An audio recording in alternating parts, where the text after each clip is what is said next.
right. Thankful to be in the Lord's house this evening. Thanks to all of you come out. Thanks to you through the streams. We appreciate your support. Pray that you have had a good day in the Lord. The Lord's helped us. The Lord's worked in our lives. And we are thankful for that. We are in the book of Isaiah 63 again. Lord willing, we are going to finish this chapter up. Isaiah chapter 63. And this evening we are talking about the subject of doubtless thou art our Father. Doubtless thou art our Father. Now each one of us, we have a father. Someone that was obviously a dad in our lives. Obviously we are well aware that there's a man and a woman involved, and we have a father in our lives. That no matter what happens, there's no real way for us not to have a father. Now they can pass away, they can die, but you'll never be able to change the fact that your father's genetics are part of who you are. It is an absolute certainty that your father's genetics are in your wife and your mother's. There is no doubt about it. Now, some people may look a little more like someone than others do, but there is a definite father in our lives. And I would tell you this evening that, spiritually speaking, that same thing is true.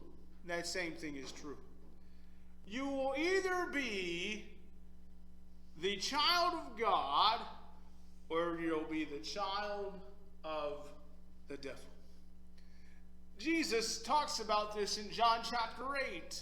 He's talking to the Jews about their lives, and they're like, we're Abraham's children, we're the children of God.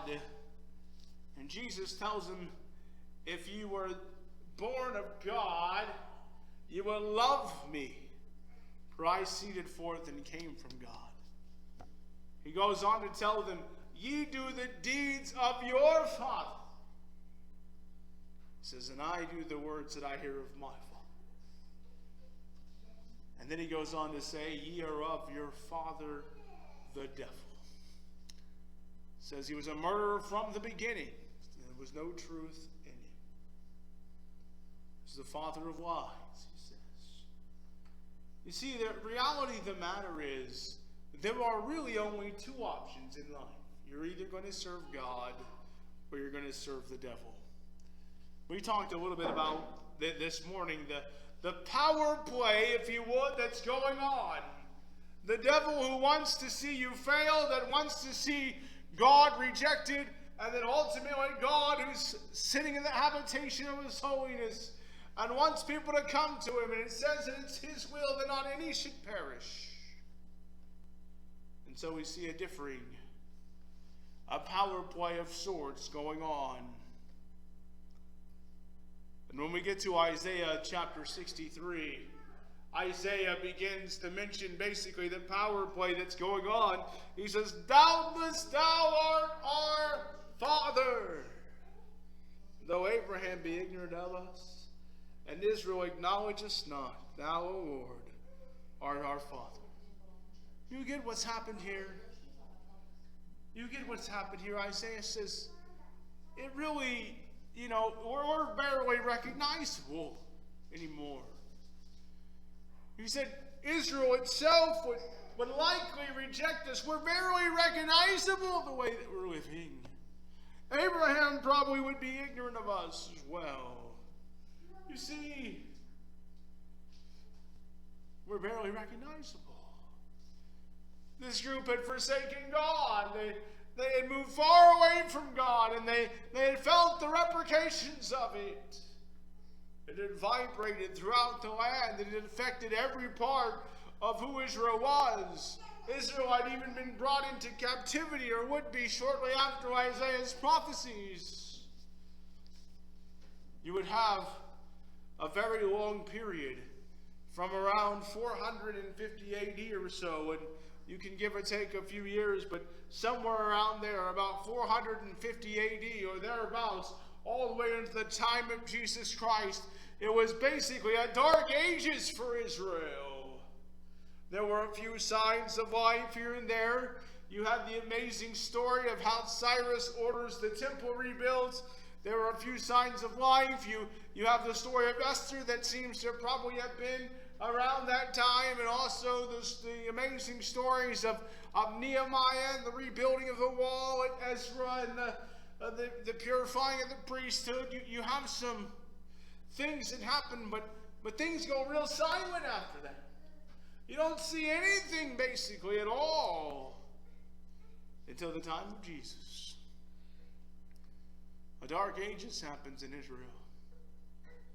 And I would say that for every nation that's ever forsaken God, that's followed after him and forsaken him, there's been a dark ages that follows once God is rejected.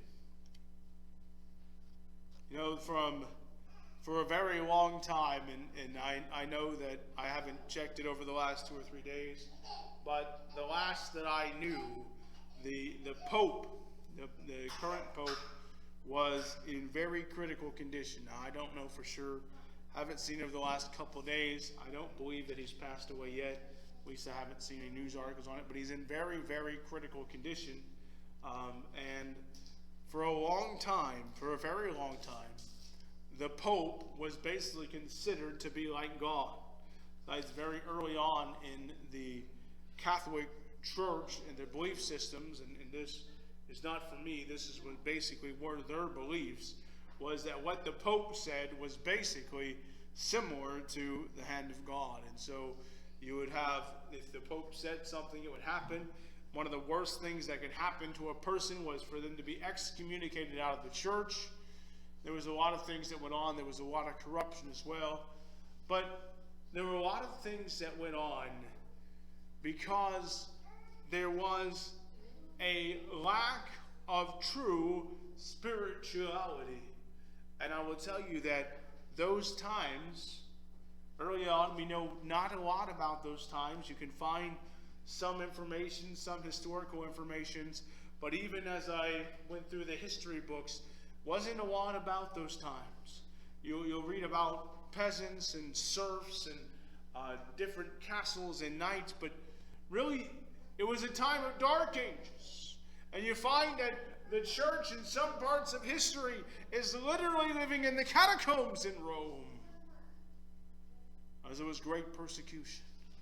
And then we go to the time where there was all kinds of areas where people would set up big castles, and this went on for a long time until we came to around the time of the Renaissance. But shortly before that, there was a man by the name of Martin Luther who would famously nail the 95 Theses on the Wittenberg door. The 95 Theses about the problems that he had with the current religious state. Of course, at that time, the Bible was only available in Latin. See, we're very blessed this evening because the Word of God is readily available to us. It's in English, it's in Spanish, it's in Greek, and Latin, and practically almost any language you can think of almost. Over 100 different languages the Bible is available in. But you see, there becomes a dark ages of sort. And I really think that America is going through this, where it begins to be, for the Christian even, where it begins hard to see through the clouds. Hard to see through the clouds. You know, it's only been 5 years ago, right around this exact time, right 5 years ago, when everything shut down. You probably recall, I remember it was on a Friday.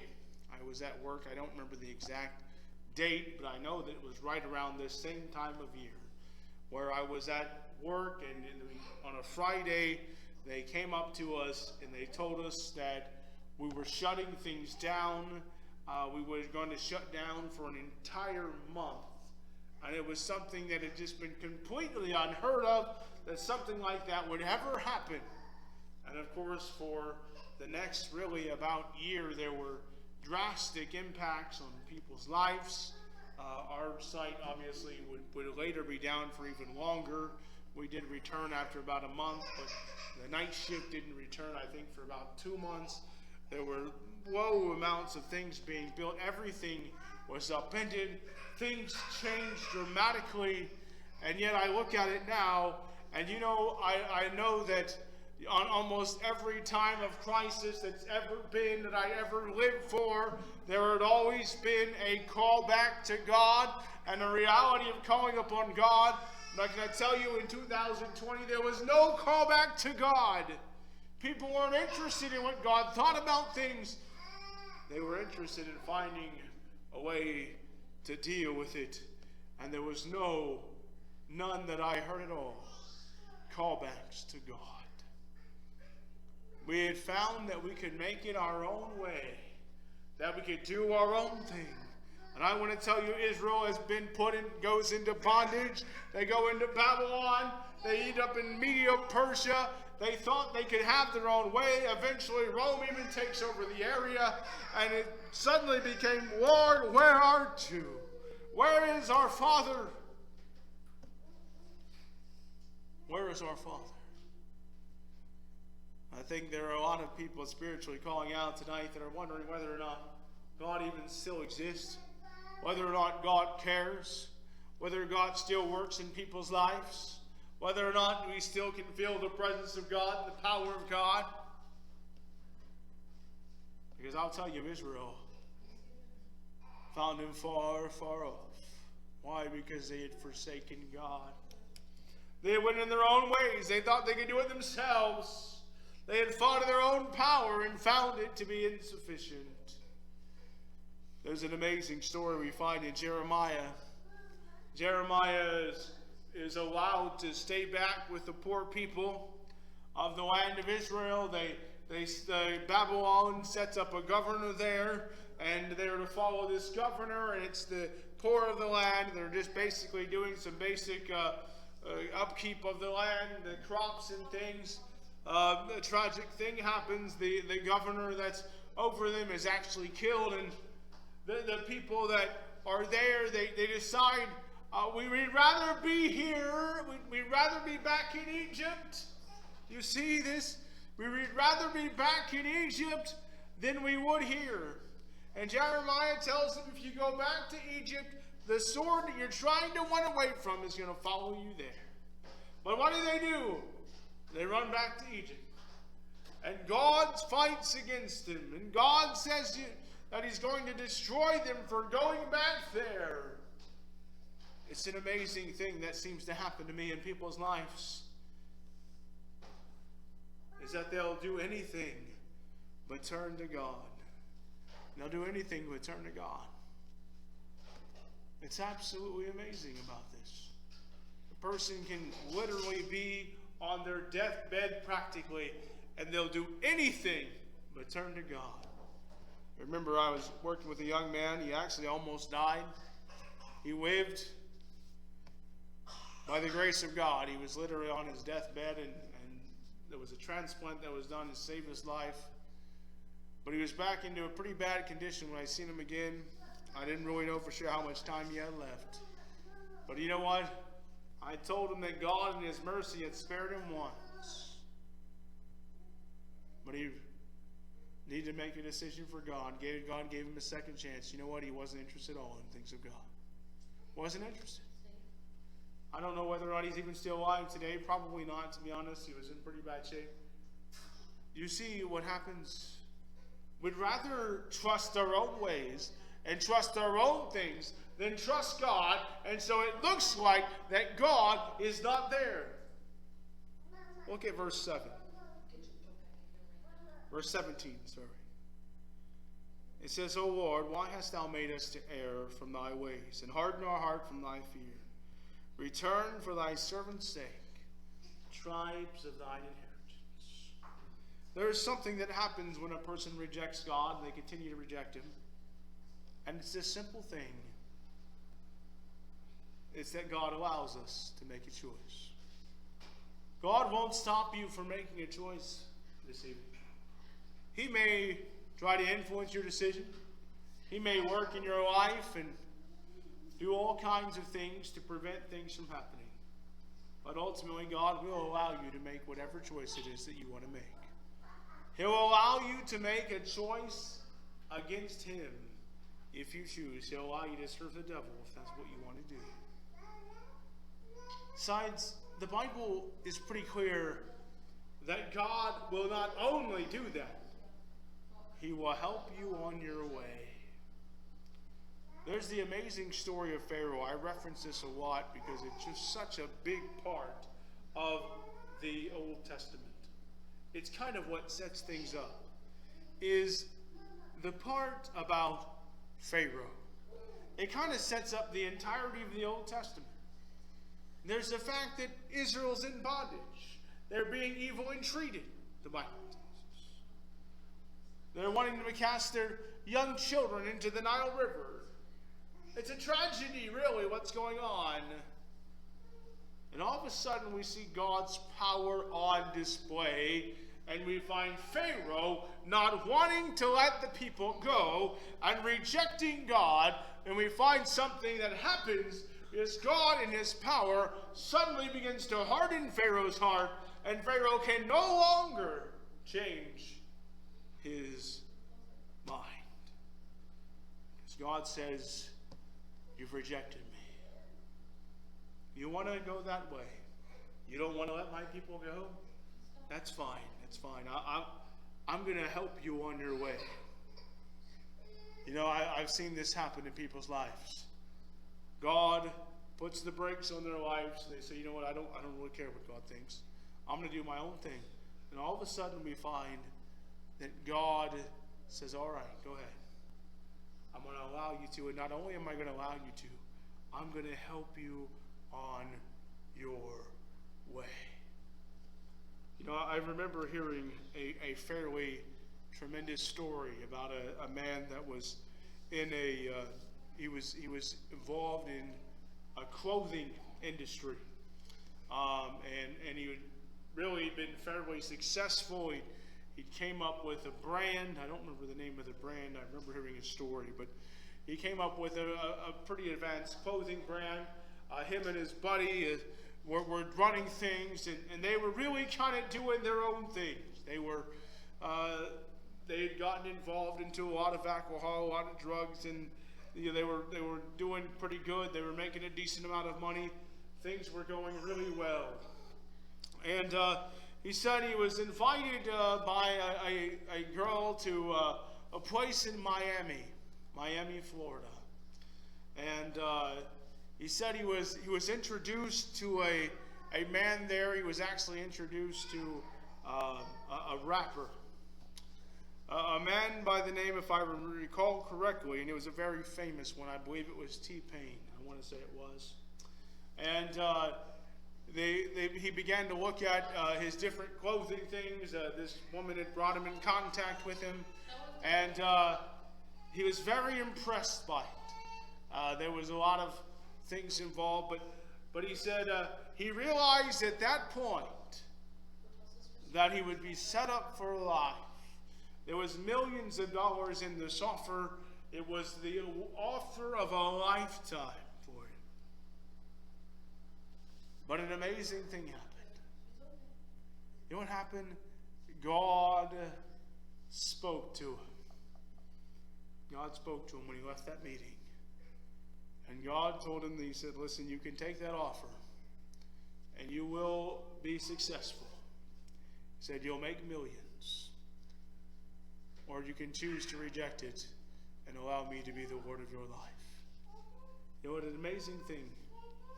He came to a crisis where it was either the ways of the world, the millions of dollars of the world's lifestyle, the drugs and the things that went with it, the promiscuous lifestyle that he was in, or is reject all of that and choose God. You see, this whole time he had been doing this. He had been kind of an off again, on again type thing for the Lord. Sometimes doing good, sometimes not. He hadn't been doing good for a long time, though.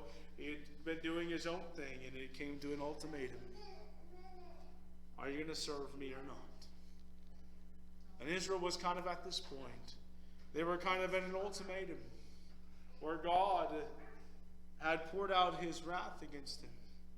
Because verse 18 says this, the people of thy holiness have possessed it but a little while.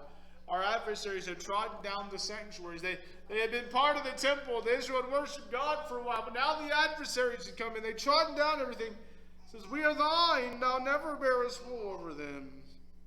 They were not called by thy name. You see what happened?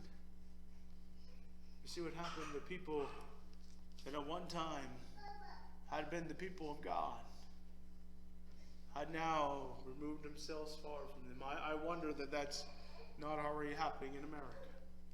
The people that once were really the Christian example, the light of the world, that stood up, America stood up for a long time as a Christian country, as ones that stood for God. And it wasn't really all that long ago that one of the presidents stood up and said that we were no longer a Christian nation.